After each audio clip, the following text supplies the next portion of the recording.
اب میں کنز الایمان bacon school جن کی دن رات کی محنت سے یہ گلشن سجا ہے، میں ان کو مائک پر آپ سب کی بھرپور محبت کے ساتھ انتہائی ادب سے گزارش کروں گا، نوجوان مذہبی اسکالر حضرت علامہ مولانا مفتی شاہد محمود مدنی صاحب۔ حضرات گرامی، ہماری خوش قسمتی اور سعادت ہے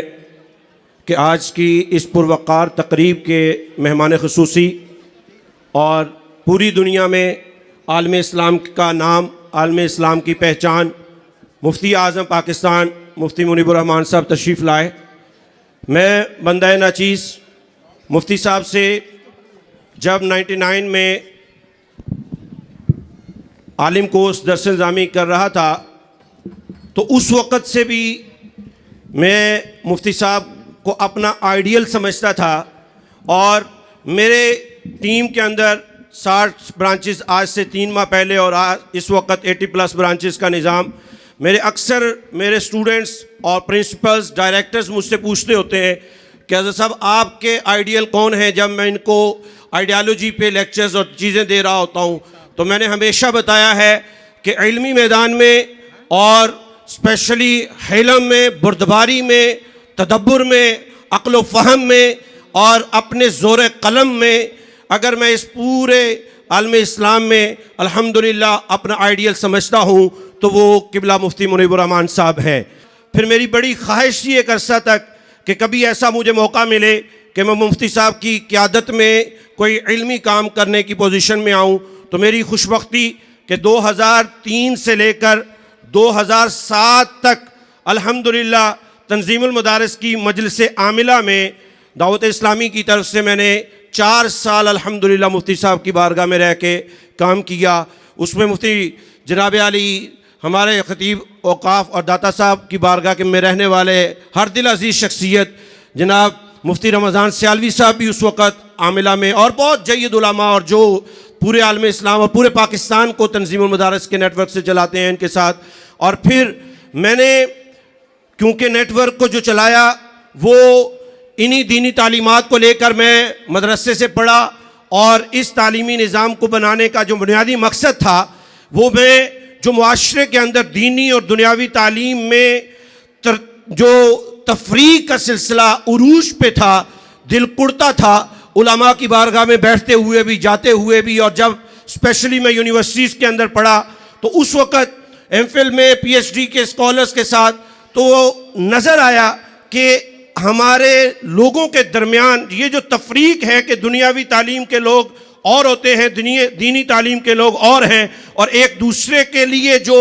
تشدد اور اس کا عنصر ہے اس کو بہتر طریقے سے ختم کرنے کا یہی ایک ایجوکیشن نیٹ ورک ذریعہ تھا، جس کی وجہ سے پھر میں نے تدریس کو بظاہر نہ چاہتے ہوئے خیر بات کیا، اور 2008 سے الحمدللہ ان اداروں کو قائم کیا، اور روحانی اعتبار سے پوری عالم اسلام کی عظیم شخصیت سیدی و مرشدی و ماوائی و ملجائی امیر اہل سنت حضرت علامہ مولانا الیاس اتار قادری دامت برکاتہم العالیہ کی دعاؤں سے پھر یہ سلسلے کو الحمدللہ چلایا، اور آج یہ ایک پورا گلستان موجود ہے۔ یہ ابھی بھی پہلے اقدامات ہیں۔ میں نے مفتی منیب الرحمان صاحب ہمارے استاد ہیں، ہمارے لیے یہ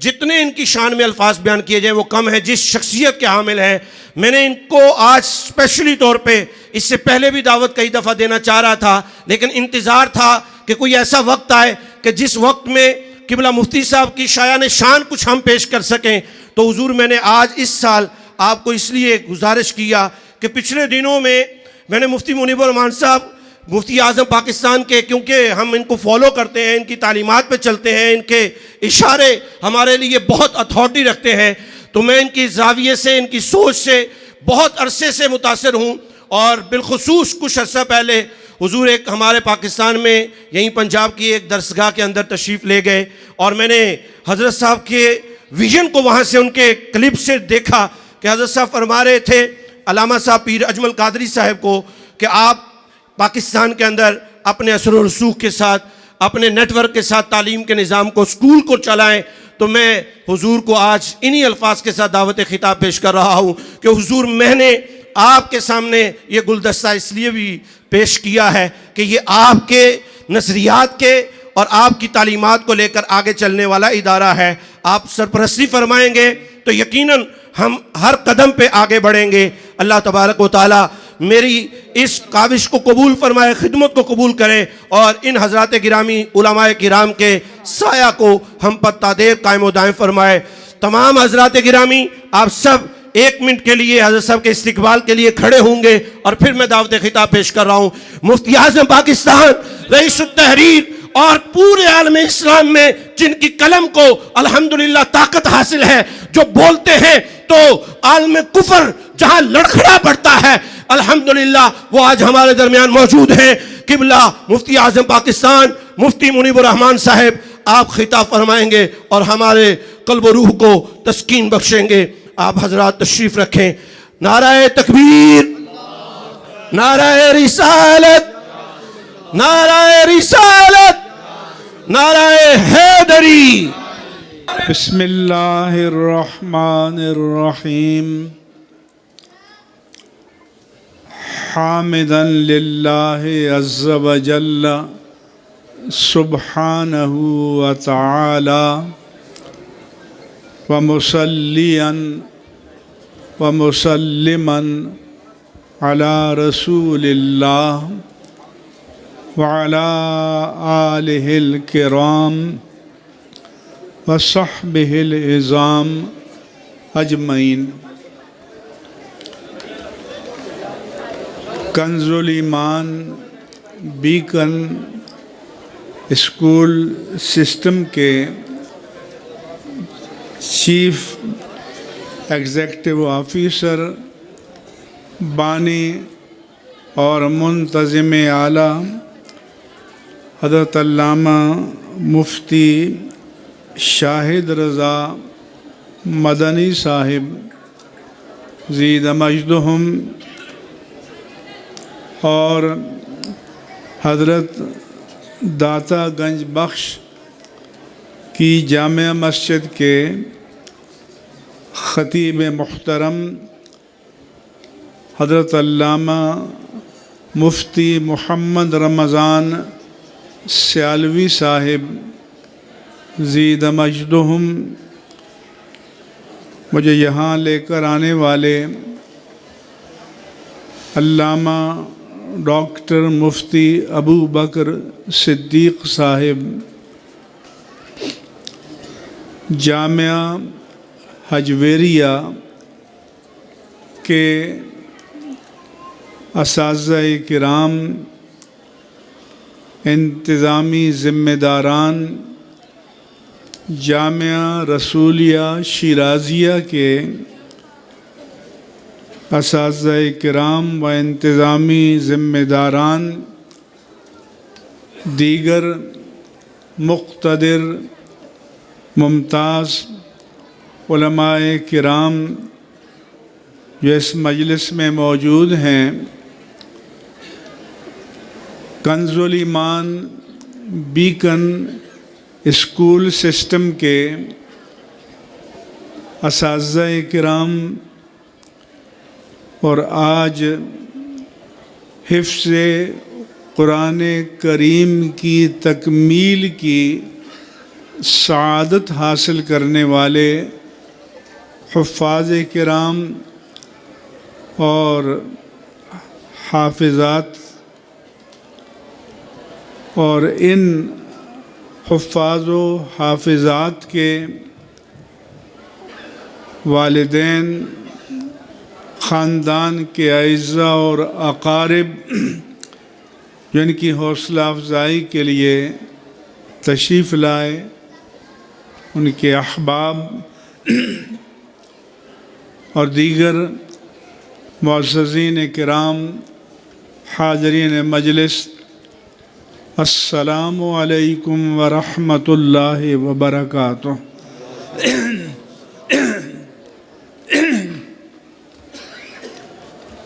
جیسا کہ علامہ مفتی رمضان سیالوی صاحب نے فرمایا تنظیم المدارس کے امتحانات کے لیے یہ ایئر کنڈیشنڈ ہال فراہم کرنے پر میں ان کا اور محکمہ اوقاف کی انتظامیہ کا شکریہ ادا کرتا ہوں۔ آج کی تقریب کے لیے بھی انہوں نے یہ سہولت عطا کی، اس پر بھی ہم شکریہ ادا کرتے ہیں۔ چند ضروری باتیں آپ کی خدمت میں عرض کروں گا۔ عام طور پر ہمارے ہاں دینی اور دنیاوی تعلیم کی اصطلاح استعمال کی جاتی ہے۔ میں نظریاتی طور پر اس اصطلاح سے متفق نہیں ہوں، اس لیے ہم دینی اور عصری تعلیم، جس کو انگریزی میں کانٹمپریری ایجوکیشن کہتے ہیں، وہ اصطلاح ہم استعمال کرتے ہیں۔ اصل نیت ہے جو کسی کام کے پیچھے کار فرما ہوتی ہے، اس لیے حدیث میں فرمایا من تعلم علما مما یبتغى به وجه اللہ الا لیصیب به عرضا من الدنیا لم یرح رائحۃ الجنہ۔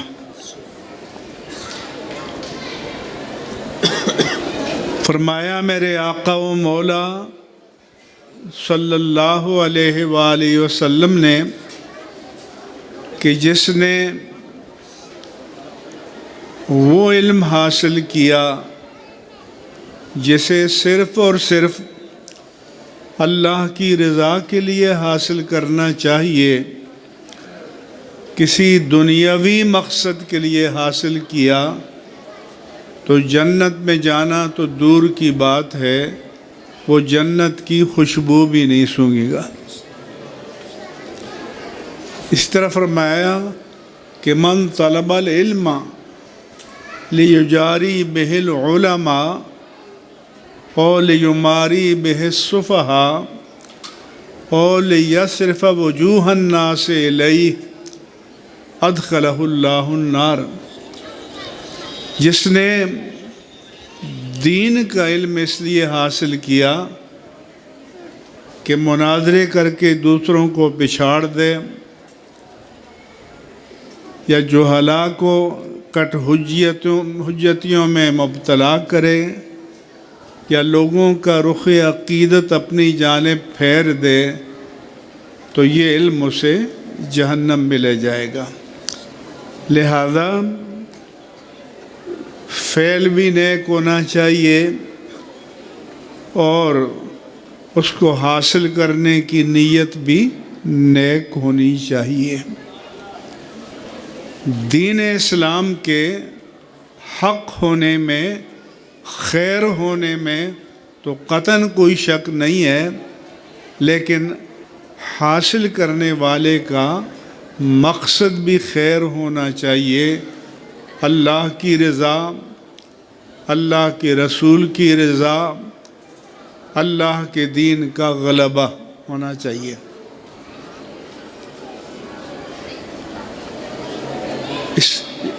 اور کہ جس کو ہم دنیاوی علم کہتے ہیں،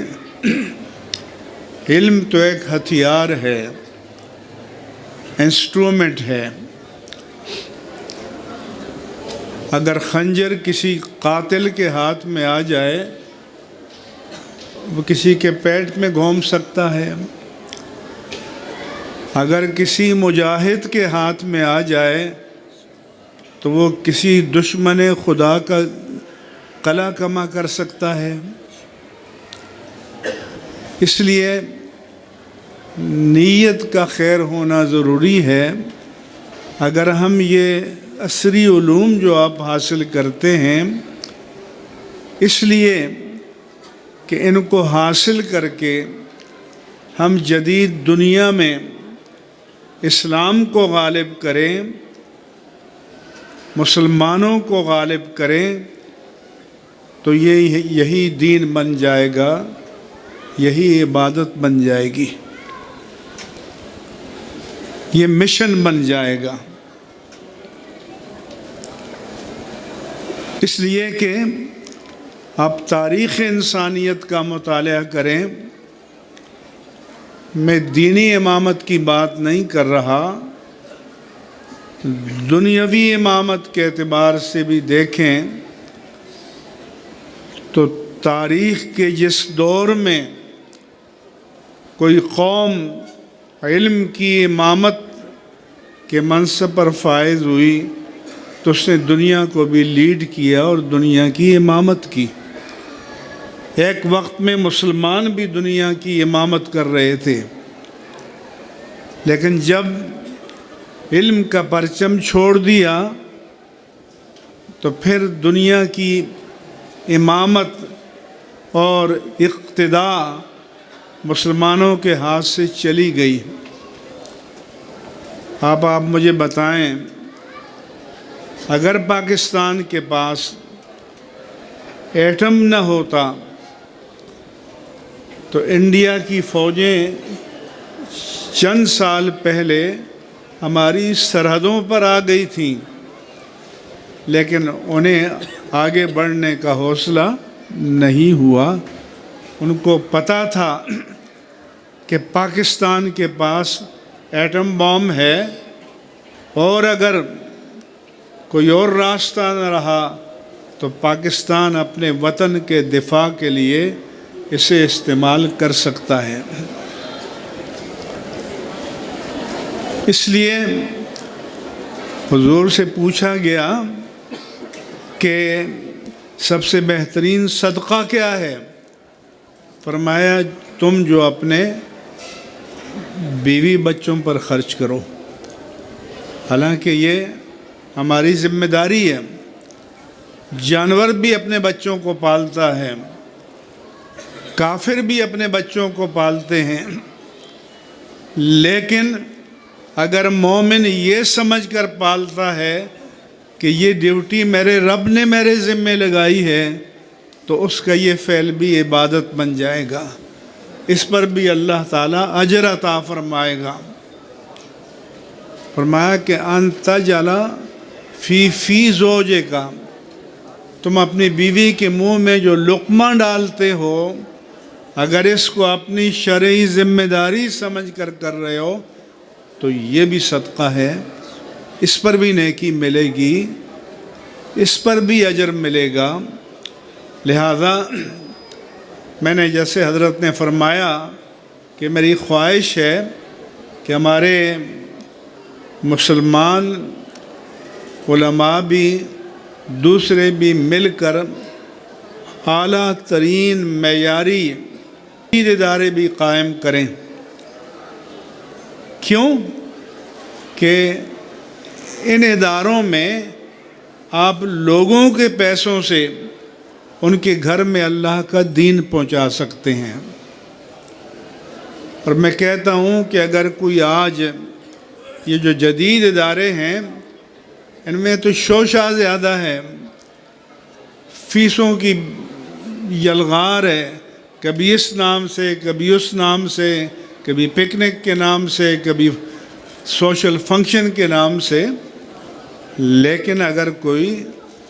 مشنری آدمی اعلیٰ ترین انگلش میڈیم ادارہ بھی قائم کرے اور 100 روپے لے کر 80 روپے ڈیلیور کرے تو وہ بھی اس دور کا ولی ہے۔ اور اگر اس کے ساتھ قرآن کی تعلیم کا بھی انتظام ہو، جیسے انہوں نے اتنے حفاظ تیار کیے، حافظات تیار کی، تو یہ اور اللہ تعالیٰ کا بڑا کرم ہے کہ اگر آگے چل کر یہ دین کے عالم بنتے ہیں، قرآن کے عالم بنتے ہیں،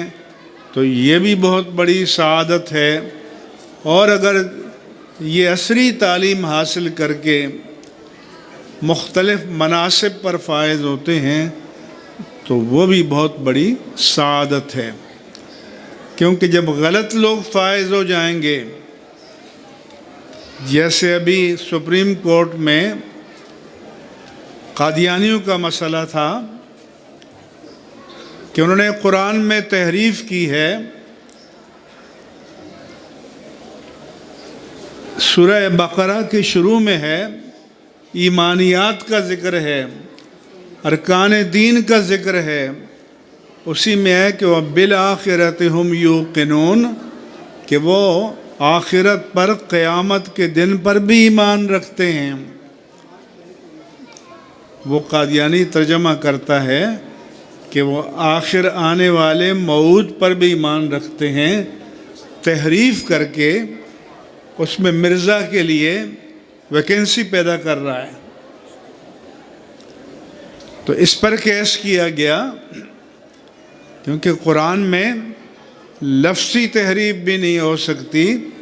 اور معنوی تحریف بھی نہیں ہو سکتی، یہ معنوی تحریف ہے۔ تو چیف جسٹس لکھتے ہیں کہ یہ کہتے ہیں ہم قرآن کی حرمت کا تحفظ کرتے ہیں، تو اللہ نے قرآن میں فرمایا کہ اِنَّا نَحْنُ نَزَّلْنَا الذِّكْرَ وَإِنَّا لَهُ لَحَافِظُونَ، کہ ہم نے قرآن اتارا اور ہم ہی اس کی حفاظت کریں گے۔ میں نے کہا جج صاحب آپ کیا پیغام دینا چاہتے ہیں؟ یہ پیغام دینا چاہتے ہیں کہ مسلمان لا تعلق ہو جائیں، کوئی قرآن سے کھلواڑ کرے،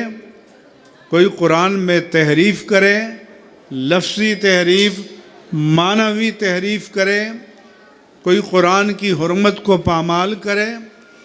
تو مسلمان لا تعلق ہو جائیں کہ اللہ جانے اور اس کا کلام جانے۔ یہ تو بنی اسرائیل نے کیا تھا، حضرت موسیٰ سے کہا تھا اذهب انت وربک قاتلا انا ہاہنا قاعدون، اے موسیٰ جائیں آپ اور آپ کا رب فرعونیوں سے لڑ لیں، ہم تو یہاں آرام سے بیٹھے ہوئے ہیں۔ تو غلامان مصطفیٰ کا یہ شعار نہیں ہے۔ اللہ تعالیٰ دین کا کام بھی لیتا ہے تو دین کے بندوں سے لیتا ہے،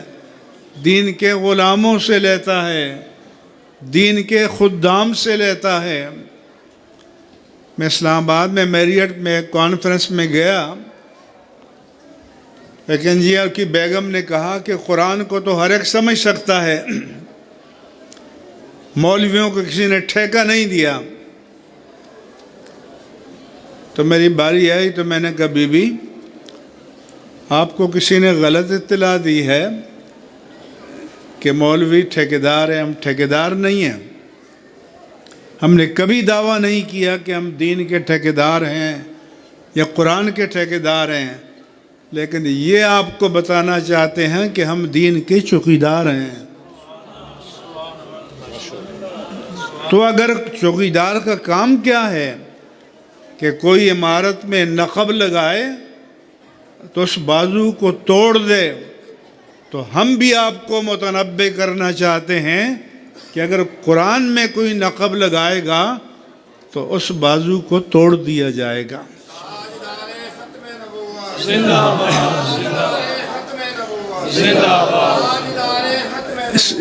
اس لیے یہ ہماری ذمہ داری ہے کہ دین کے لیے میدان میں کھڑے ہونا، اور جن بچوں اور بچیوں نے حفظ کیا ہے میں ان کے ماں باپ کو سلام کرتا ہوں، اور یہ بتاتا ہوں کہ جن بچوں کو آپ بڑی بڑی فیسیں دے کر اعلیٰ تعلیمی اداروں میں داخل کرتے ہو، وہ ان کی دنیا سنوارنے کے لیے، اور جن بچوں کو قرآن حفظ کراتے ہو اپنی قبر کو اور عاقبت کو سنوارنے کے لیے۔ یہ آپ کو کام آئیں گے، قبر میں بھی آئیں گے، حشر میں بھی آئیں گے، کیونکہ حضور کا فرمان ہے کہ جس نے قرآن یاد کیا وَاسْتَظْهَرَهُ وَأَحَلَّ حَلَالَهُ وَحَرَّمَ حَرَامَهُ، کہ جس نے قرآن یاد کیا اس کے حلال کو حلال جانا، اس کے حرام کو حرام جانا، یعنی وہ حافظ و عالم و عامل قرآن بن گیا، تو کل قیامت کے دن اس کے آبا و اجداد، امہات و جدات، اکابر خاندان کہ جن 10 افراد کے لیے جہنم کی ڈگری صادر ہو چکی ہوگی، یہ حافظ و عالم و عامل قرآن یہ شفاعت کرے گا، اور ان کی شفاعت سے اللہ تعالیٰ ان کو جہنم سے نکال کر جنت میں لے جائے گا۔ لہذا یہ پورے معاشرے کی زکوٰۃ ہیں، ان کی قدر کرنی چاہیے۔ آج ہم زوال کا شکار کیوں ہیں؟ اس لیے کہ حضور نے تعلیم فرمائی تھی، علامات قیامت بتائے تھے، عزت اتخذ الفیء دولا، جب قومی دولت کو ذاتی جاگیری سمجھ لیا جائے، والامانۃ مغنما، امانت کو مال غنیمت سمجھ کر لوٹا جانے لگے، والزکوٰۃ مغرما، زکوٰۃ کو تاوان سمجھ کر دینے سے انکار کیا جانے لگے، وَأَقْصَى الرَّجُلُ أَبَاهُ وَأَدْنَىٰ صَدِيقَهُ، ایک شخص باپ کو دور کر دے اور دوست کو قریب کرے، وَحَقَّ الرَّجُلُ أُمَّهُ وَأَطَاعَ امْرَأَتَهُ، ایک شخص ماں کا نافرمان بن جائے اور بیوی کا فرمانبردار بن جائے، وَتُعُلِّمَ لِغَيْرِ الدِّينِ، دین کا علم عاقبت کو سنوارنے کے لیے نہیں، دنیا سجانے کے لیے حاصل کیا جائے، وَأُكْرِمَ الرَّجُلُ مَخَافَةَ شَرِّهِ، اور معاشرے میں کسی کی تکریم ہو تو علم کی بنیاد پر نہیں، تقوی کی بنیاد پر نہیں، کردار کی بنیاد پر نہیں، بلکہ دہشت کی بنیاد پر، کہ یہ آپ کو نقصان کتنا پہنچا سکتا ہے۔ اور فرمایا کہ کثرت الزنا وشربت الخمور، بدکاریاں عام ہو جائیں، شراب کے دور چلیں،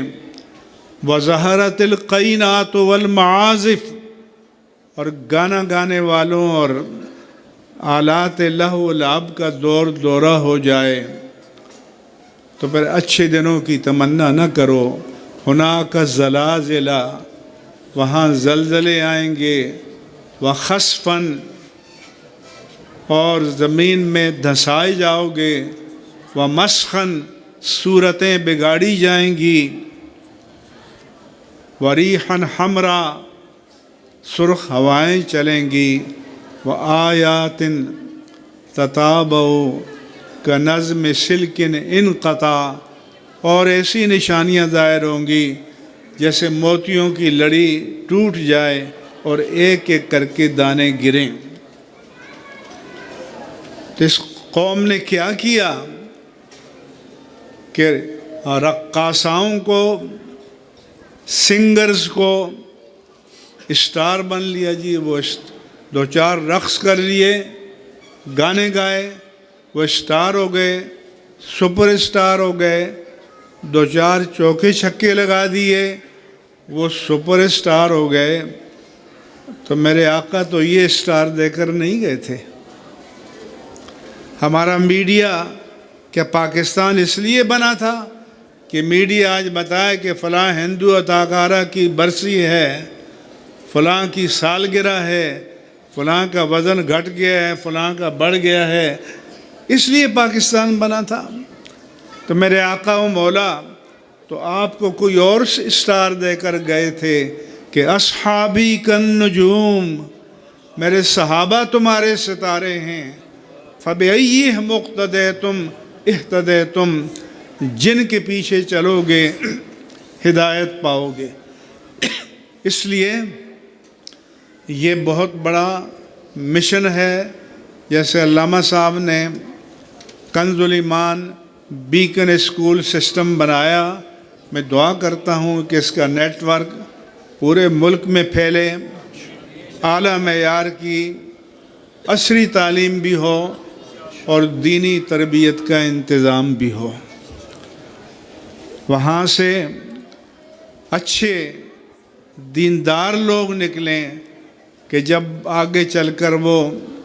مختلف مناصب پر فائز ہوں تو ان کو اپنی ذمہ داریوں کا احساس ہو کہ یہ ملک کس لیے بنا تھا، کس لیے قربانیاں دی گئی تھیں،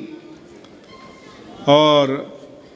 آج بھی یہ ملک اللہ کی بڑی نعمت ہے، اس کی قدر جاننی ہو تو مقبوضہ کشمیر اور ہندوستان کے مسلمانوں سے پوچھو، آج فلسطین کے مسلمانوں سے پوچھو کہ یہ آزاد وطن کتنی بڑی نعمت ہے،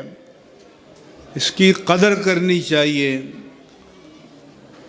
اور جب آپ علم کے میدان میں آگے بڑھیں گے تو انشاءاللہ مناصب آپ کا استقبال کریں گے، آپ کو مواقع ملیں گے، دین کی خدمت کے بھی، قوم کی خدمت کے بھی اور ملت کی خدمت کے بھی۔ اور ان حفاظ و حافظات کے گھر والوں سے کہوں گا کہ یہ حفظ کرنا کافی نہیں ہے،